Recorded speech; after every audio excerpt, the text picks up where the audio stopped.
Good afternoon, everybody, and welcome back to Season 2 of Midday with Trey. I'm your host, Trey. Let's get right into the show.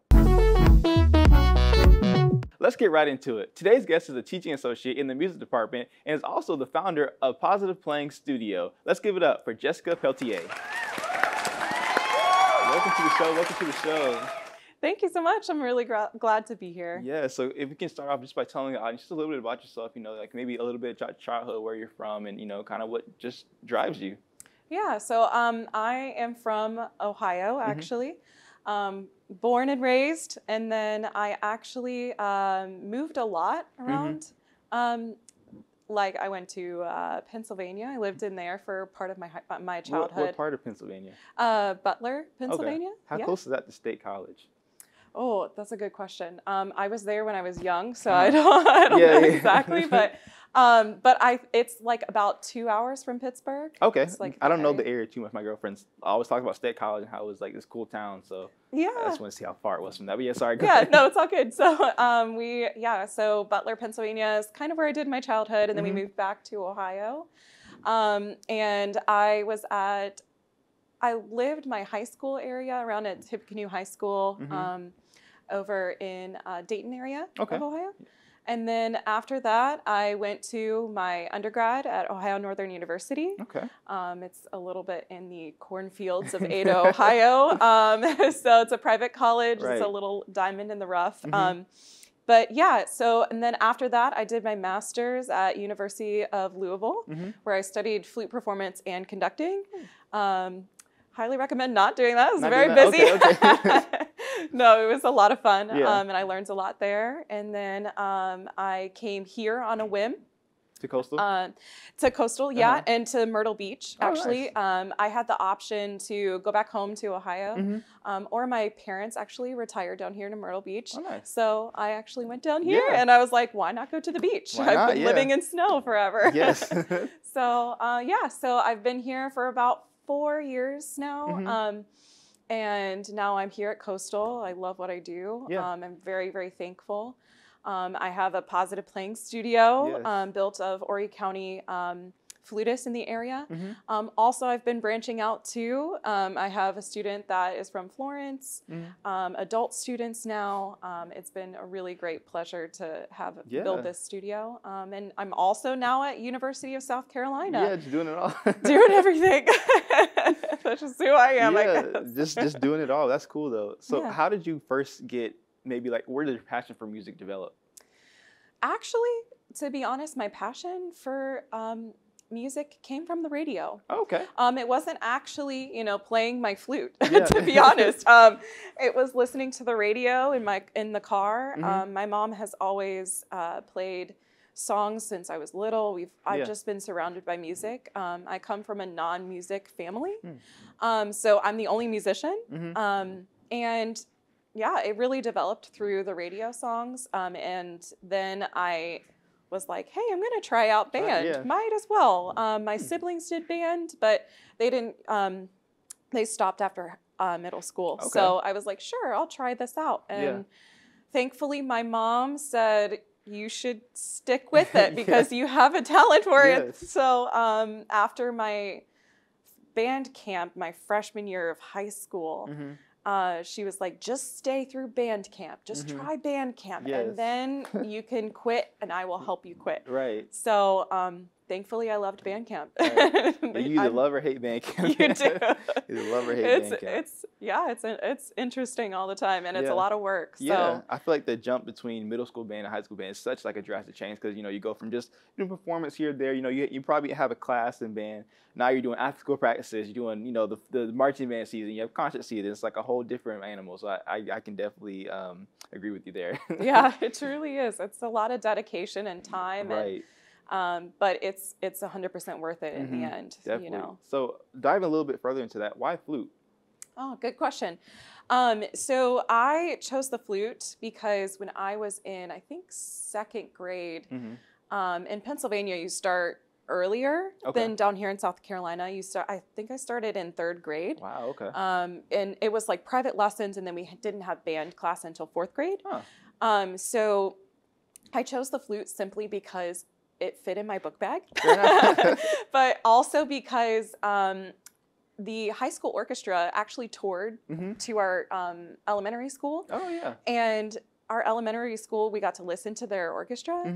And I remember it to this day. They played Pirates of the Caribbean. Oh, yeah. And actually, there was this little piccolo solo in Pirates of the Caribbean that I adored. And I actually wanted to play the piccolo first before flute. Right. So, but my band director was like, no, you have to start with flute. Yeah.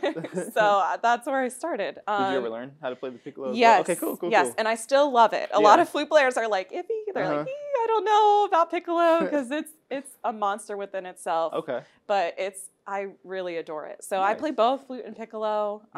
So yeah, it's been cool. I love the flute for sure. Yeah, so that's like that's your go-to, take it way back and all that good stuff. So, I looked at your, I guess your resume on the Coastal side or whatever. It seemed like you played some pretty cool places around the country and around the world. Like, where would you say some of your favorite places have been? Wow. I would have to say it's a tie between I toured with our orchestra at University of Louisville. This was right after I graduated. We went to Costa Rica. Okay. And we got to play Bach Magnificat. And there's this beautiful flute duet that I got to play with my best friend. And we played it in the National Concert Hall in Costa Rica, which it is just absolutely stunning. It's breathtaking just looking at pictures of it. And I will always have that memory for me. And I can just picture it every single time. But another one would be our Germany trip. Okay. When I was in my undergrad at Ohio Northern, we went to Germany and we toured all around Germany everywhere. We were there for 2 weeks and our band performed and we played all like American style music because we would share the concert with a German band and then our American band would play. Yeah. And it was very interesting and really cool to see the culture in all one concert. And we got to play some really cool pieces like American in Paris, Rhapsody in Blue. Like it was just a lot of fun. Yeah. So those are my two most memorable ones, I think. Cool. Okay. So why did you feel the need to create positive playing studio? Did you just always had a passion for teaching, or what caused you to make that? So great question. The positive playing studio for me is the side of music that sometimes I feel like we forget about, and that is the question of why we do it, why we play, and sometimes through all of this competition, there could be negative atmosphere here and there, the trials that really disturb your love for music and your passion to play the instrument that you maybe hopefully started out with. Yeah. But I created the Positive Playing Studio to base their learning outcome. Our motto is positive practice through advanced performance, because I truly believe that as a musician, the people who stick with it are the ones who generally have this beautiful natural drive for it. Right. And sometimes we lose sight of that. Yeah. So that's why I created the studio, so that I can remind students that, hey, we don't have to sit and play a B-flat concert scale for hours on end in a little box, right? We can play Lion King. We can play Jethro Tull music. We can play music that you've composed. Whatever is your passion, I want to help the students understand that and keep it. And then actually through that passion is how they get the advanced performance. So that's a good philosophy to go off of. I was in band up until Coastal, honestly, and up until college, and I just, even still today, I have a playlist that's just titled band music. I'll have a piece on there like American Elegy. I have like Frank Tanucci. Am I saying Frank Tanucci? It says Frank T or something like. I can't remember his full last name, but I just have like these pieces that I played from Frank Kelly. Yes, Frank Kelly. I was like, you had me. Yes, no. And my favorite piece is October by Eric Whitaker. Like I just like, these are favorite memories I haven't played in probably like 5-6 years, but just the impact that it had when first hearing those songs, and then you can actually, practicing and playing it, and then playing on a concert stage is just like a rush. I'm sure you felt that many times playing in the different locations you have. It's a passion that, it's crazy, just like a crazy feeling that you have. And even when you listen to the songs back, you still feel that passion come up. So I think that's a really cool thing that, like you said, people don't always remember. I think you put that to any passion, honestly. Oh, everything. I mean, sports, anything that you're really passionate about, you can totally put any type of positivity behind those, whatever action you're doing. Right. And that can really help you find your passion. Right. And like a lot of celebrities in the interviews, they ask them like, how do you think you did so well? And a lot of people tell you like, I didn't start for the money. I didn't start for the fame. I started because I love music. I started because I love playing football. I use Tom Brady as an example because he's, no offense to Tom Brady, he's lost a lot of things, his marriage, he's probably lost time with his family, but he loves the game of football. So you can't take that away, no matter if he has a hundreds of $millions waiting for him after broadcasting, whatever. It's just a passion. You can't get away from your passion. So that's a great philosophy that you have your business named after. Thank you. But what brought you to CCU, or what attracted you to CCU, after you're already in the Myrtle Beach area? Actually, this was a funny story because Dr. Eric Schultz is one of my great colleagues here, a person that I can call my truest friend.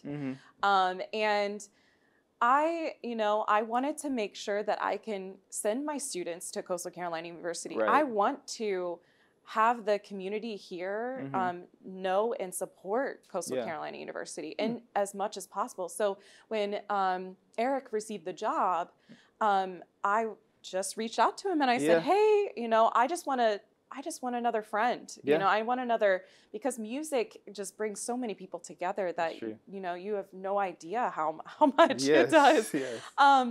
But yeah, I reached out to Eric and I was like, hey, can we get coffee? And I just want to know about you. I want to get to know you. Like, I would love to just, hear your teaching philosophy. And because again, like I want my students to have that positive atmosphere throughout their life. And I want to know that I can feel safe to send my students to a college. So, and of course, Dr. Eric Schultz and I, we hit it off right away. We are really great friends. We were at the coffee shop for 3 hours. The first time you met? The first time we met. The first time we met, yeah. And we just talked about life, I mean, the same passions. We both have the same passions. We have the same values in music. And so I got this job through him, and I can't thank him enough for seeing the value of me that I didn't even see at the time. And we just got to talking, and it was a win. We always say it's a win-win situation. I brought a lot of my students here to Coastal because they wanted this beautiful atmosphere that, we have developed here at Coastal Carolina University. And so that's how I got here, is because, the community engagement that Coastal allows, and having that connection with Eric, and the connection with all of the professors over in the music college as well. So so like you said, music can bring people together. And on that same note, the band got to go to London.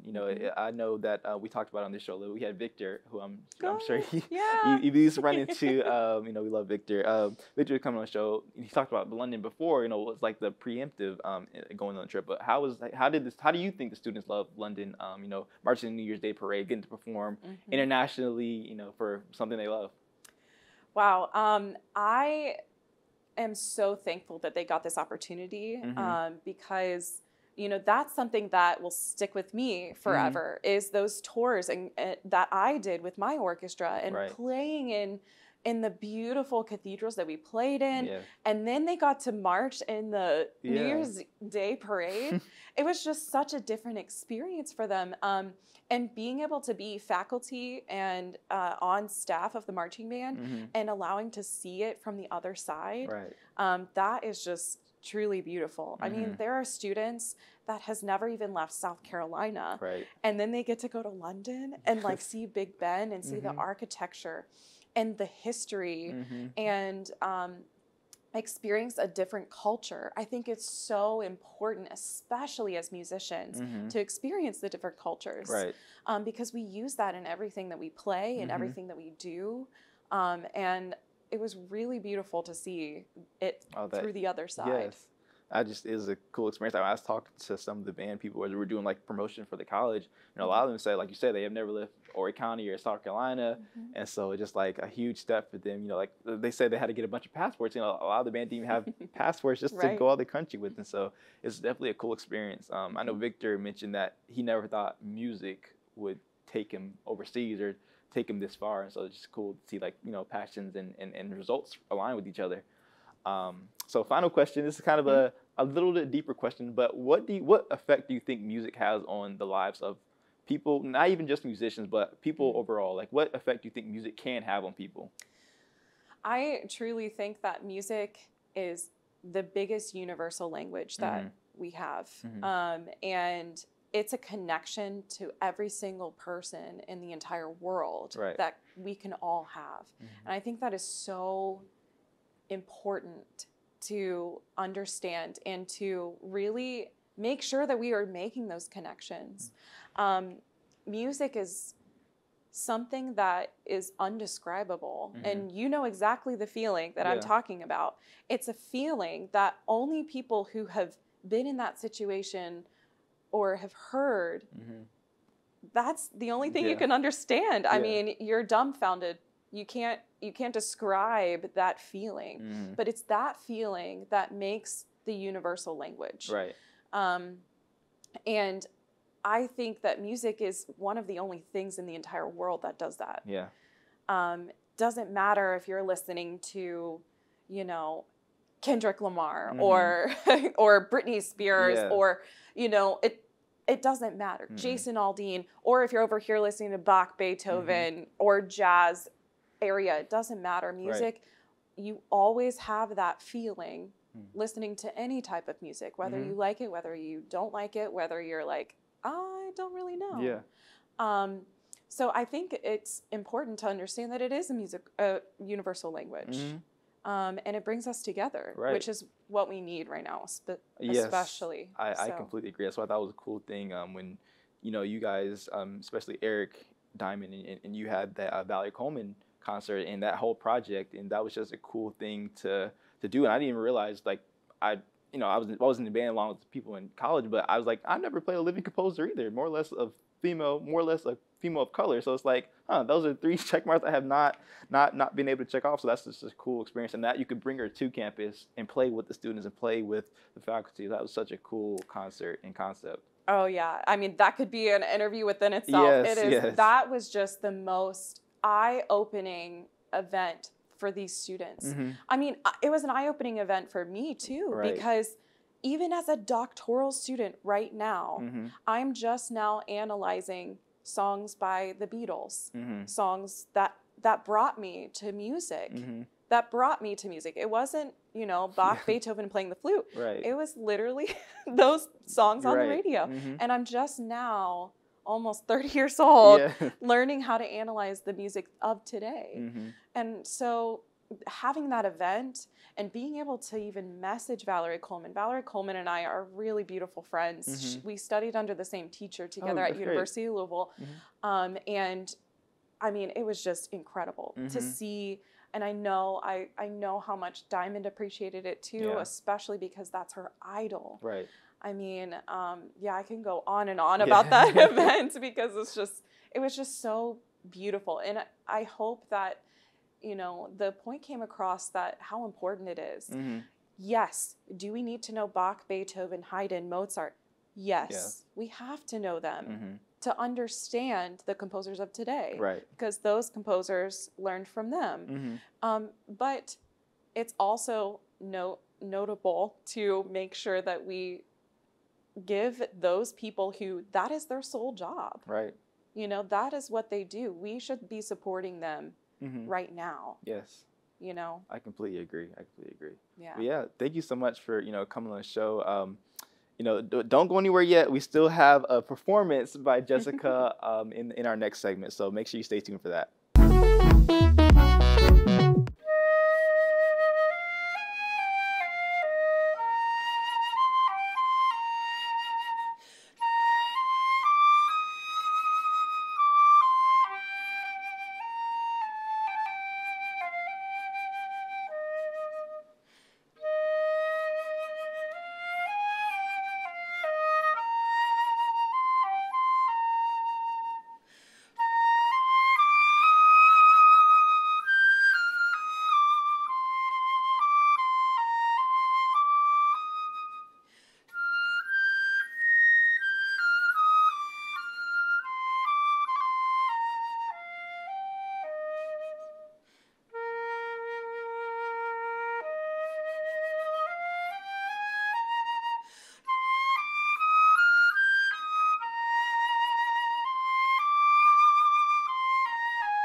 everybody. It's time for Hat of the Week. This week's hat is from London, UK, from Zara, from a shopping spree that I had at London whenever the marching band at Coastal Carolina University, the Chanticleer Regiment, went to the New Year's Day parade and marched in the New Year's Day parade.